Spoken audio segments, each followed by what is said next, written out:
Baik, saya berikan contoh lagi ya. Misal ada sin X sama dengan setengah akar 2 dengan interval X-nya itu lebih dari sama dengan 0 derajat dan X kurang dari sama dengan 360 derajat.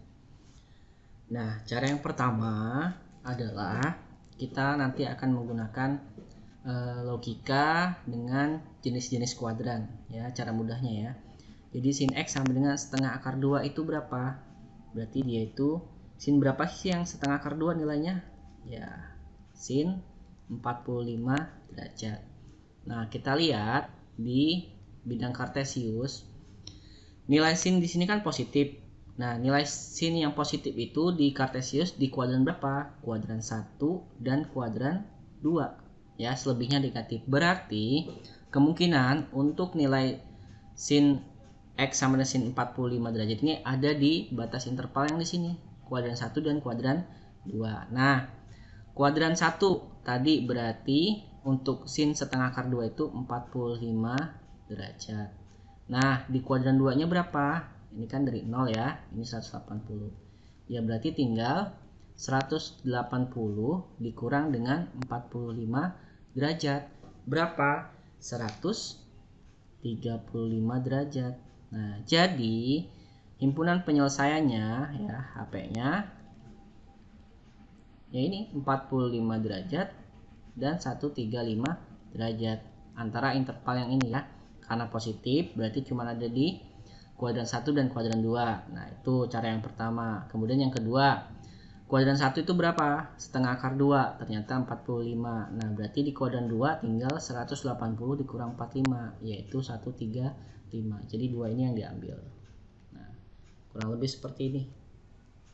Ya, untuk cara logikanya. Kalau yang tadi kan berarti harus kita menggunakan K-nya dari 0 ya, dari 1 sampai seterusnya. Kalau ini yang pertama kalian tentukan dulu untuk sin-nya ini positif atau tidak. Ternyata positif. Kalau positif tentukan kuadran berapa yang positif di kartesius. Ternyata kuadran 1 yang ini dan kuadran 2. Setelah itu tinggal dicari sudut dari setengah akar 2. Setengah akar 2 itu 45 derajat. Berarti kuadran 1-nya 45 derajat. Nah, untuk kuadran 2-nya bagaimana? Tinggal 180 dikurang 45 derajat. Dapatnya yang ini. Nah, yang kita ambil adalah yang ini untuk himpunan penyelesaiannya. Oke. Kemudian lanjutnya, kalau misalkan ada contoh lagi ya.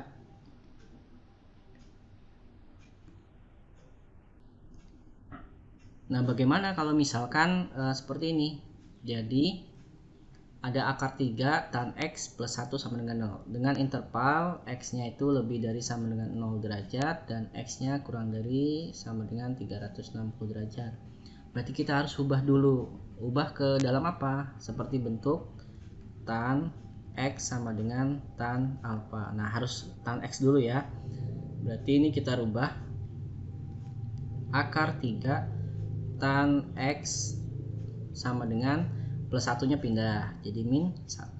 Kemudian tan X sama dengan min 1 per akar 3. Nah, karena bawah penyebutnya adalah akar, berarti kita rasionalkan dengan kali akar 3. Min 1 kali akar 3 ya berarti min 1 akar 3 ya. Akar 3 kali akar 3 itu 3. Jadi tan X sama dengan min 1/3 akar 3. Nah, berapa tan sudut dari sepertiga akar 3 itu? Nah, berarti kita cari di sini ya, di bidang kartesius. Nah, kuadran 1 itu positif. Kuadran 2 ya, tan yang negatif itu ada di kuadran 2. Yang sini ya, kuadran 2 dan kuadran 4. Selebihnya di sini semuanya positif, berarti tannya positif. Di sini yang positif tannya di sini ya. Di sini tannya, maka yang negatif adalah kuadran 2 dan kuadran 4. Oke, berarti di sini kuadran 2, yang ini kuadran 4. Nah, kuadran 2-nya berapa? Di tan min 1/3 akar 3 itu. Berarti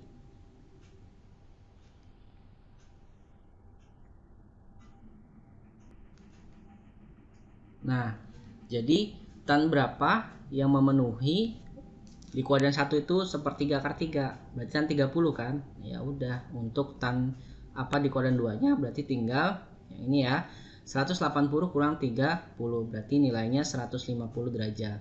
Nah, untuk yang kuadran 4 bagaimana? Ya tinggal dikurangkan saja, 30 derajat berarti ini 360 kan.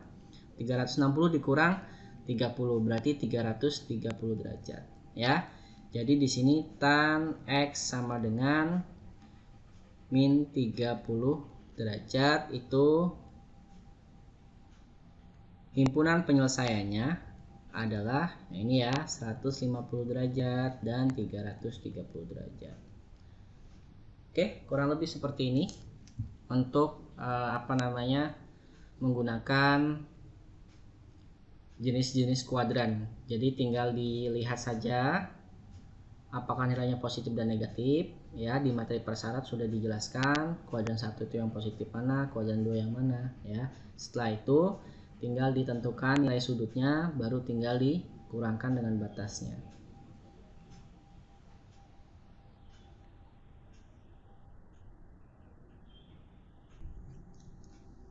Nah, selanjutnya ya. Jadi di sini himpunan penyelesaian persamaan dari cos X sama dengan min setengah akar 3 untuk X lebih dari sama dengan 0 derajat dan X kurang dari 360 derajat. Nah, berarti kita cek dulu ya. Nah, untuk cos X yang bernilai negatif, oke, di kuadran 1 itu positif semua. Kemudian yang cos bernilai positif itu di kuadran 4. Jadi kemungkinan jawabannya ada di kuadran 2 dan di kuadran 3. Oke. Nah, kita lihat dulu di sini 30 ini kuadran 1, nggak mungkin ya.